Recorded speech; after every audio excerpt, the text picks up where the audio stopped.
বেইজ্জতি করেছেন কে? আল্লাহ। রাজাকার শব্দ, আহারে এই শব্দটা আলেম ওলামাদের পিছনে লাগিয়ে দিয়ে একটা ট্যাগ, একটা ফোবিয়া, একটা প্লেকার্ড দিয়ে এই বাংলার জমিন থেকে ইসলামের আলোকে কি করা হয়েছে?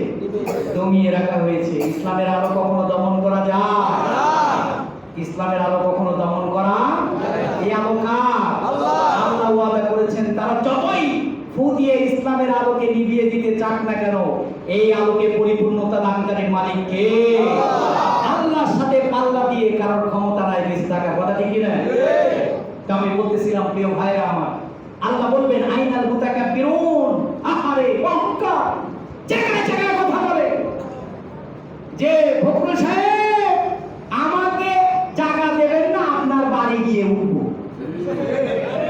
বলে কি আপনার ঠাকুর গায়ের বাড়ি গিয়ে উঠবো। কোথায় কাকু? কাকু কোথায়? আইনাল মুতাকাব্বিরুন, অহংকারীরা কোথায়? ক্ষমতা পেয়ে তারা আল্লাহকে ভুলে গেছে। আর ওই যে ইন্টারনেট আলা ঝলকের পলক, মনে আছে না? কত বড় মিথ্যা কথা। পানি ঢুকে বলে ইন্টারনেট বন্ধ হয়ে যায়। ইন্টারনেট ডেটা সেন্টারে নাকি আগুন দেওয়া হয়েছে, খাজা টাওয়ারে, মহাখালীর খাজা টাওয়ারে নাকি আগুন দেওয়া হয়েছে। পরে তো বের হয়েছে যে খাজা টাওয়ারে আগুন লাগে নাই, আগুন লেগেছে পাশের টাওয়ারে। ইন্টারনেট বন্ধ করে দিচ্ছে। মিথ্যা মিথ্যা মিথ্যা। এই গভর্নমেন্ট ছিল শুধু মিথ্যার উপরে।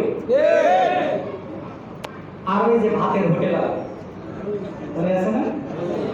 কিসের হোটেল? ভাতের হোটেল আলা।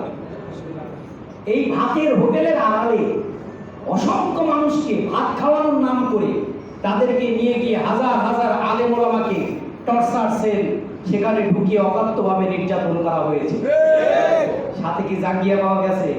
পাই নাই। ওটার ইচ্ছে মতো পিটাইছে। পিটানোর পরে এখন হাসপাতালে আছে। কোন হাসপাতালে কেউ জানে না। একটার খোঁজ থাকবে না, একটাকেও খুঁজে পাওয়া।